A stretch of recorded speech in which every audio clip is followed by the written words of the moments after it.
Hello बच्चों, sky learning में आपका फिर से स्वागत है। आज हम करेंगे क्लास 12th का नेक्स्ट लेक्चर जो कि इलेक्ट्रिक फील्ड के ऊपर है। तो बच्चों ये वाला जो हमारा क्वेश्चन है 2023 के अंदर आया हुआ है। तो इस क्वेश्चन में है क्या, इस क्वेश्चन में हमारे पास एक डाइपोल है। ठीक है, डाइपोल क्या होती है? जिसके इक्वल एंड अपोजिट चार्जेस होते हैं। अब इस डाइपोल को हमने यूनिफॉर्म इलेक्ट्रिक फील्ड में रखा। तो यूनिफॉर्म इलेक्ट्रिक फील्ड में रखने के बाद ये डाइपोल जो है इलेक्ट्रिक फील्ड के साथ एक बहुत ही स्मॉल एंगल थीटा बनाती है। ठीक है, अब वो डाइपोल जो है वो ऑसिलेट करना स्टार्ट कर देती है। उस ऑसिलेशन की फ्रीक्वेंसी कितनी होती है ये हमसे इस क्वेश्चन में पूछा गया है। मैं फिर से रिपीट करता हूं, हमारे पास एक डाइपोल है -q एंड +q। इसको इलेक्ट्रिक फील्ड में रखा गया है। ठीक है, और इसकी लेंथ है l। ये डाइपोल ऑसिलेट करना स्टार्ट करती है तो इसकी फ्रीक्वेंसी कितनी होती है, मतलब ओमेगा कितना होता है, हमसे ये पूछा गया है। दूसरी चीज इसमें ये बोला गया है कि इन डाइपोल के जो मासेस हैं उन मासेस की वैल्यू m और 2m है। समझ में आ गया? देखो इसको, ये लाइन पढ़ो। The mass m of the positive charge particle is half the mass of the negative charge particle. Positive charge particle का मास कितना है? m है। तो नेगेटिव का कितना है? ये कहता है कि जो पॉजिटिव का मास है ना m, वो नेगेटिव का हाफ है। इसका मतलब नेगेटिव का मास 2m होगा। समझ में आ गया? ये इस सारी इतनी बड़ी स्टेटमेंट का मतलब है।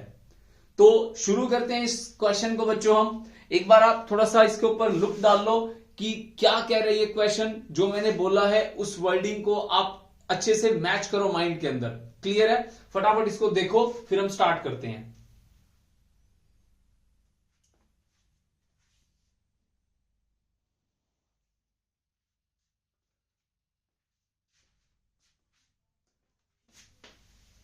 तो क्या कहता है बच्चों, ये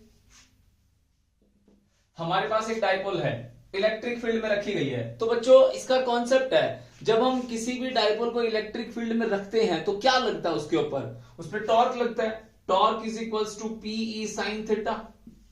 अब इसमें इसने बोला है कि in such a way the dipole axis makes a very small angle. Small angle का मतलब जो साइन थीटा है उसको हम नेग्लेक्ट कर देंगे, इसको सिर्फ थीटा ले लेंगे। क्लियर है? छोटा एंगल बनता है। अब टॉर्क की वैल्यू क्या हो गई? PE theta. इसको इक्वेशन नंबर 1 मान लो। ठीक है, फिर दूसरा पॉइंट इसमें क्या होता है, जब कोई भी हमारे पास एंगुलर टाइप का मोशन आता है तो उसके अंदर, या SHM मोशन है हमारा यहां पे, तो यहां पे टॉर्क की वैल्यू I अल्फा होती है। ये रोटेशनल मोशन के अंदर बताया जाता है relation between torque and moment of inertia. तो ये हमारा रिलेशन होता है torque is equal to I into alpha. तो इसको आप इक्वेशन नंबर 2 मान लो। 1 इज इक्वल टू 2, इन दोनों को कंपेयर कर लो तो PE theta is equal to I alpha हो जाएगा। क्लियर है? अब यहां पे हमारे पास अल्फा क्या है? Angular acceleration. एंगुलर एक्सेलरेशन का फॉर्मूला क्या होता है? Omega square theta. क्लियर हो गया? तो यहां पे PE theta is equal to I और ओमेगा स्क्वायर थीटा कर दो। थीटा से थीटा कैंसिल हो गया, ओमेगा आ गया बच्चों। ओमेगा स्क्वायर की वैल्यू किसके इक्वल आ गई? PE divide by I। तो ओमेगा कितना आ गया? Root PE divide by I। अब हमारे पास अगर हम देखें इस ऑप्शन को तो यहां पे कहीं पे भी इस तरह का ऑप्शन नहीं है। अगर हम P को भी ओपन कर लेते हैं, P क्या होता है बच्चों? P है dipole moment, Q into 2L या 2A होता है, 2A लिखते हैं हम लोग, Q इंटू 2A। अब यहां पे 2A क्या है? डाइपोल की लेंथ है। तो डाइपोल की लेंथ यहां कितनी दी हुई है बच्चों? L। तो हम यहां पे P को Q into L into E divide by I। अब भी हमारा ऑप्शन मैच नहीं कर रहा। अब यहां पे जो I है, इस I की वैल्यू मोमेंट ऑफ इनर्शिया एक डाइपोल का कितना होता है, एक्सिस के अबाउट वो क्या कर रही है? ऑसिलेट कर रही है। तो उसका I आपको फाइंड आउट करना होगा। समझ में आ गया? तो मोमेंट ऑफ इनर्शिया का फॉर्मूला क्या होता है बताओ? I is equals to mr square होता है। समझ में आ गया? I is equals to mr square होता है। अगर बहुत सारे पार्टिकल्स हैं तो I की वैल्यू हो जाएगी m1r1 का स्क्वायर m2r2 का स्क्वायर एंड सो ऑन चलता जाएगा। क्लियर है। अब हमारे पास जो डाइपोल है उनके मासेस कितने दिए हुए हैं आपको ये लिखना है। ठीक है, तो हमारा एक डाइपोल का मास है, जो डाइपोल में एक चार्ज पार्टिकल है उसका मास है m, दूसरे का कितना है 2m।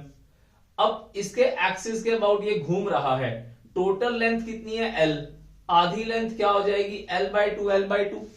क्लियर है। अब मोमेंट ऑफ इनर्शिया कैसे निकालते हैं? मोमेंट ऑफ इनर्शिया निकालने का तरीका होता है हमारे पास I is equals to m1 मतलब m, r ये हो गया r1, परपेंडिकुलर डिस्टेंस होता है l/2 का स्क्वायर, l/2 का होल स्क्वायर प्लस में 2m, फिर l/2 का होल स्क्वायर हो गया। तो कितना हो गया बच्चों ये हो गया हमारे पास ml²/4 प्लस में 2ml²/4, 1/4 कॉमन आ जाएगा, 2ml² प्लस 1ml², 3ml²/4।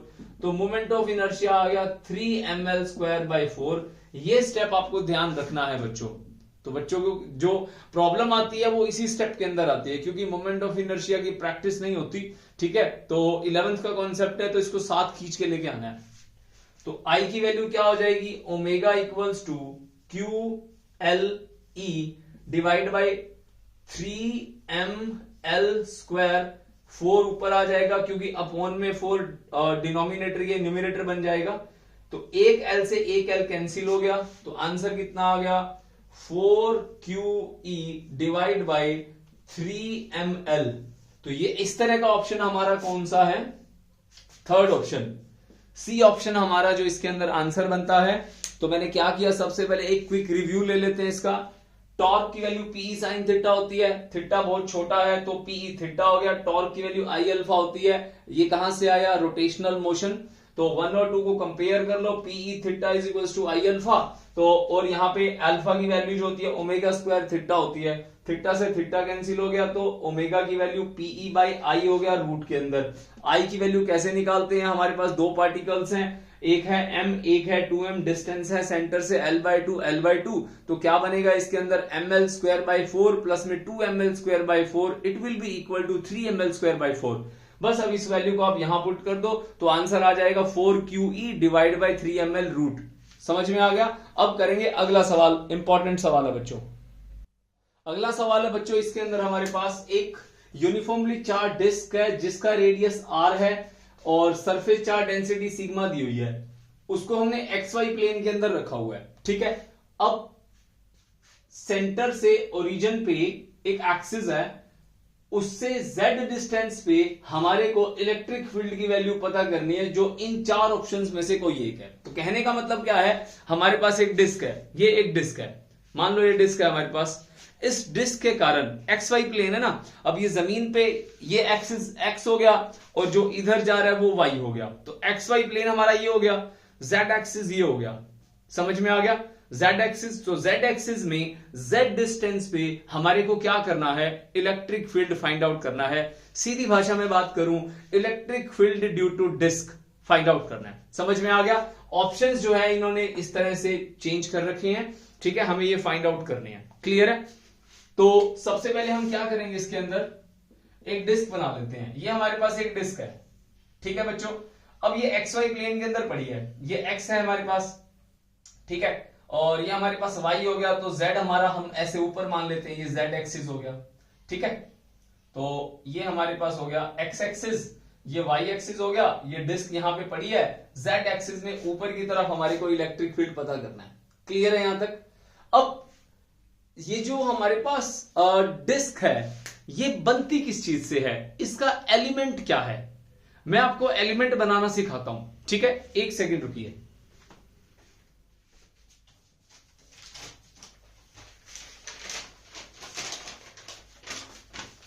तो मैं एक बार डिस्क बना लेता हूं। एक ये डिस्क है बच्चों, ठीक है, ये हमारे पास एक डिस्क है। इसके कारण ये हमारे पास एक सेंटर से z एक्सिस है, इस पॉइंट पे हमें क्या करना है, इलेक्ट्रिक फील्ड निकालना है। क्लियर है। अब सबसे पहले क्या पता होना चाहिए, ये डिस्क का एलिमेंट क्या है। क्यों, क्योंकि ये एक बॉडी है। एक्सटेंडेड बॉडी के लिए हमारा इलेक्ट्रिक फील्ड का फॉर्मूला KQ/R² जो हम यूज करते हैं वो इस पे डायरेक्ट नहीं लग सकता। पहले हमें इसका एलिमेंट पता करना होगा, एक स्मॉल पोर्शन। तो अगर मैं इसका एलिमेंट काटूं, सबसे छोटा एलिमेंट मैं इसको काट रहा हूं, देखो ये इसको मैं काट रहा हूं, ठीक है, ये एलिमेंट कट गया। तो ये एलिमेंट है बच्चों हमारे पास इसका। तो ये एलिमेंट किस फॉर्म में बना है हमारा, ये अगर मैं यहां पे इसको जोड़ दूं, फट गया, ये देखो, ये इसका एक रिंग एलिमेंट बना है। ये रिंग देखो, इसकी कुछ थिकनेस है, समझ में आ गया, इसकी कुछ थिकनेस है ये, और ये रिंग शेप बन गई। ये हमारे पास खाली डिस्क बच गया। अगर मैं इसमें से एक और एलिमेंट काटूं वो भी रिंग होगा, ठीक है। तो हमारे पास जितना बन रहा है ये सारे के सारे क्या बन रहे हैं हमारे पास, ये बन रहे हैं हमारे पास सारे के सारे रिंग। तो अब हमें रिंग का इलेक्ट्रिक फील्ड पता होना चाहिए, तो हम इसको सॉल्व कर सकते हैं। रिंग का इलेक्ट्रिक फील्ड क्या होता है, ये हमारे पास एक डिस्क है, ठीक है। इसके अंदर मैंने क्या किया, एक एलिमेंट काट लिया, इसका डिस्टेंस क्या हो जाएगा, मतलब थिकनेस, यहां से इसका सेंटर से रेडियस हो गया R, और यहां पे एक पॉइंट है जहां पे हमें इलेक्ट्रिक फील्ड पता करना है, ये है हमारे पास Z। समझ में आ गया। अब इसकी थिकनेस होगी कितनी, dr। पूरे पे चार्ज डिस्ट्रीब्यूटेड है, तो थोड़े से पे चार्ज कितना हो जाएगा, पूरे पे Q है तो थोड़े पे कितना हो जाएगा, dq। अब इसने वैसे हमें कहीं पे चार्ज वगैरह कुछ बोला नहीं है, इसने सिग्मा की टर्म्स में बोला है, तो आंसर में हमारा हमेशा जो भी होगा, क्योंकि इसने Q बोला ही नहीं है, तो हमारा आंसर किस में आएगा, जो इसने डेटा हमें दिया है। तो मैं एक बार इसको यूज कर रहा हूं, बाद में इसको यहां से एलिमिनेट कर दूंगा, सिग्मा को ले आऊंगा, ठीक है। ओके, तो ये हमारे पास एक ये एलिमेंट है बच्चों, ये वाला एलिमेंट। तो इसकी वजह से, इस एलिमेंट की वजह से हमारे को यहां पे इलेक्ट्रिक फील्ड पता करना, इस तरह से। समझ में आ गया, क्लियर होगी बात। अब शुरू करते हैं कहानी। इस रिंग की वजह से जो एलिमेंट होगा, मतलब इस रिंग की वजह से जो यहां पे इलेक्ट्रिक फील्ड होगा वो कैसे होगा, यहां ऐसे होगा। तो ये R है, तो ये R का स्क्वायर प्लस Z का स्क्वायर रूट हो गया डिस्टेंस। रिंग का इलेक्ट्रिक फील्ड कितना होता है, रिंग का इलेक्ट्रिक फील्ड होता है KQ/Z डिवाइड बाई R का स्क्वायर प्लस Z का स्क्वायर, सारे की पावर 3/2। मैंने यहां पे ना X से किया था, ठीक है। तो जैसे पहले हमने जो टॉपिक किया हुआ है, इसमें और वीडियोस हैं, तो उनमें मैंने यहाँ X माना था इस पॉइंट को, ठीक है। अब Z है, इसने बोला है कि Z के हिसाब से करो, तो मैं X की जगह Z लिख देता हूं, क्लियर है। ये है पूरे रिंग का। इस छोटे रिंग का कितना होगा, छोटे रिंग का इलेक्ट्रिक फील्ड DE होगा। Q कितना होगा, Q dQ होगा, dQ लिख दिया, बाकी सारा सेम है ना। तो इसकी वजह से यहां पे इलेक्ट्रिक फील्ड इतना होगा, क्लियर है। मुझे सारे एलिमेंट के लिए निकालना है, तो एलिमेंट की शुरुआत कहां से होती है, 0 से। सबसे पहला एलिमेंट यहां कटेगा ना हमारा, बिल्कुल छोटा सा एलिमेंट यहां कटेगा, नियर बाय द ओरिजिन। कहां तक जाएगा, जितना हमारा डिस्क का रेडियस है R तक जाएगा, क्लियर है। तो इंटीग्रेट कर दो इसको, कहां से कहां तक, 0 से कैपिटल R तक, ठीक है। तो इसने बोला है हमारे को R रेडियस है, R रेडियस है, सिग्मा हमारे पास ये है। अब सिग्मा की बात आ गई, तो सिग्मा मतलब सरफेस चार्ज डेंसिटी। तो सिग्मा क्या होता है, sigma is equals to charge divide by area. भाई पूरे के लिए लूंगा तो Q/A, अधूरे के लिए लूंगा तो dQ/dA। तो dQ की वैल्यू क्या हो गई, सिग्मा इंटू dA। समझ में आ गया।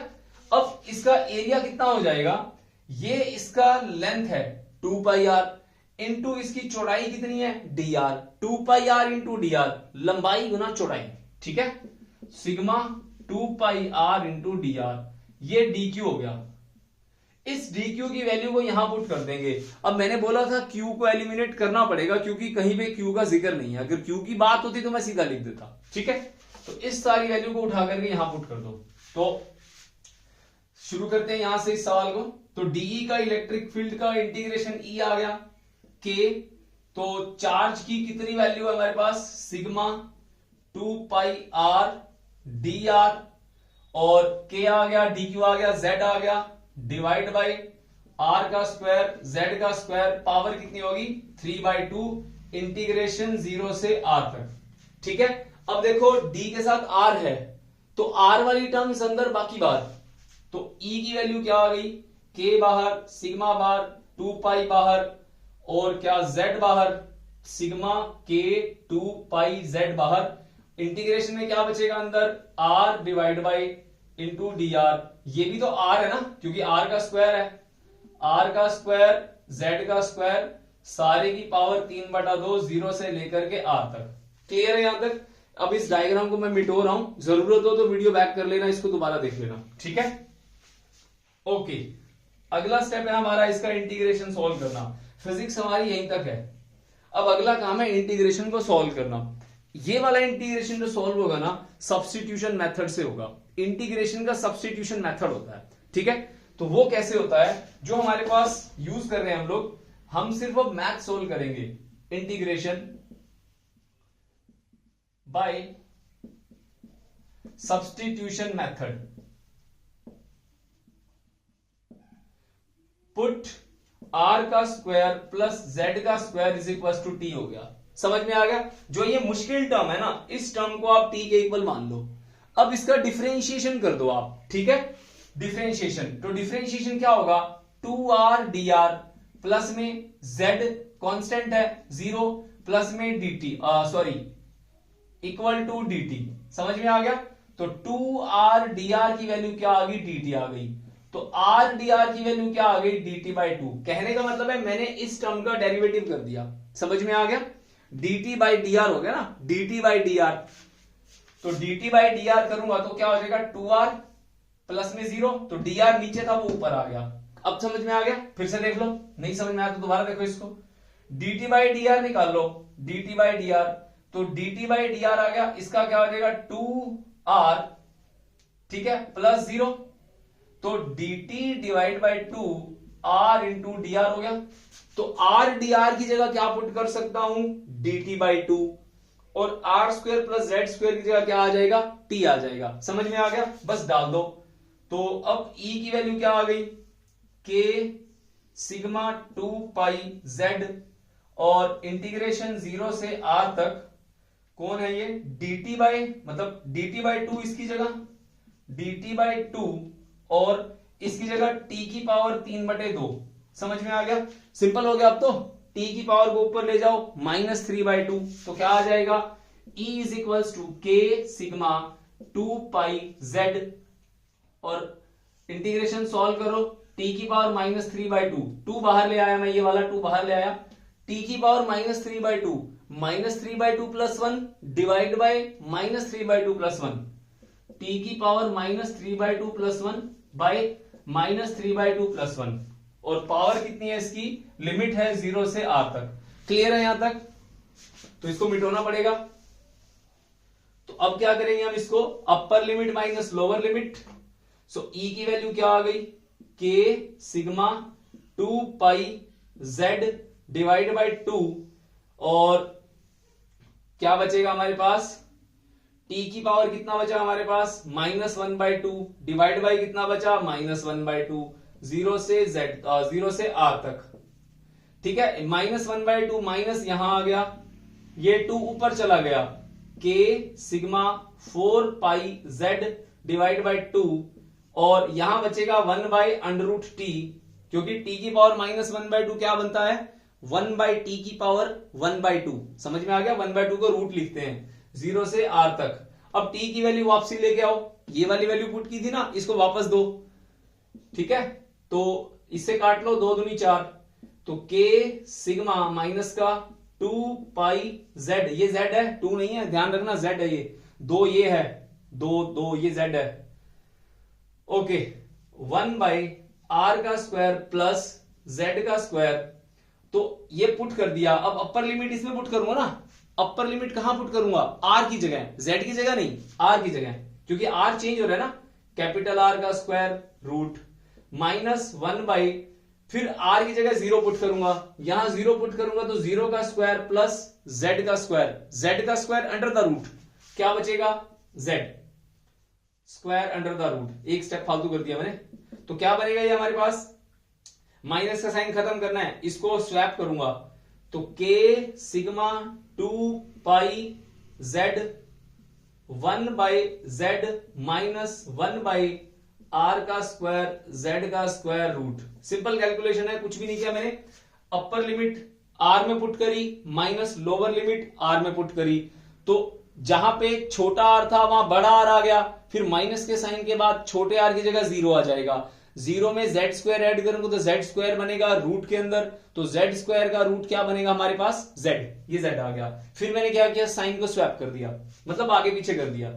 अब बस अब ऑप्शन मैच करना है हमारे को, कुछ नहीं करना। एक बार के को खोल लो, 1/4 पाई एप्सिलॉन नॉट होता है sigma 2 pi Z divide by 4 pi epsilon not. अच्छा एक चीज और, ये जो z है ना, इस z को मैं अंदर लेके जाऊंगा, ठीक है, अंदर लेके जाऊंगा, क्योंकि हमारे ऑप्शंस में z जो है वो अंदर की तरफ मल्टीप्लाई हो रहा है। z by Z minus z by R का स्क्वायर प्लस z का स्क्वायर रूट, तो 2 से काटा 2 आ गया, पाई से कटा pi, sigma by 2 epsilon naught, sigma by 2 epsilon naught, check करो जी, सिग्मा बाई या तो डी हो सकता है या सी हो सकता है या बी हो सकता है अभी तक। उसके बाद ये कटा 1 माइनस जेड, 1 माइनस, ये ऑप्शन एलिमिनेट हो गया, ये ऑप्शन हो सकता है, ये नहीं हो सकता, तो हमारा आंसर ये आएगा सी, 1 minus Z divide by Z का स्क्वायर प्लस आर का स्क्वायर रूट, ये आ गया हमारे पास, समझ में आ गया, ये z से z कट गया, z वहां मल्टीप्लाई हो गया, क्लियर है। सबसे पहले क्या किया, डिस्क ली, डिस्क का एलिमेंट काटा, एलिमेंट क्या है, रिंग है, तो रिंग का इलेक्ट्रिक फील्ड क्या होता है हमारे पास, मैंने लिखा था, वीडियो बैक करके देख लो, क्या था, D is equals to K D Q Z divide by R का स्क्वायर प्लस जेड का स्क्वायर पावर 3/2, क्लियर है। उसके बाद मैंने क्या किया, उसके बाद मैंने यहाँ पे जो हमारे पास डी क्यू था, डी क्यू की वैल्यू को इन टर्म्स ऑफ सिग्मा ले लिया, तो डीए की वैल्यू पुट कर दी 2 पाई आर इंटू डी आर, और उसके बाद मैंने क्या किया, यहाँ पे जो आर डी आर था वो अंदर ले लिया, आर वाली टर्म्स अंदर बाकी बाहर, और 0 से r तक मैंने क्या कर दिया, इसको इंटीग्रेट कर दिया। इंटीग्रेशन आपके सामने है, सब्स्टिट्यूशन मेथड के साथ होगा, तो उसके बाद सोल्व करते करते हम यहां पहुंच गए, तो option number C is the correct option. So thanks for watching बच्चों, और मिलते हैं अगले वीडियो के अंदर कुछ बढ़िया क्वेश्चंस के साथ, तब तक के लिए बाय बाय, टेक केयर।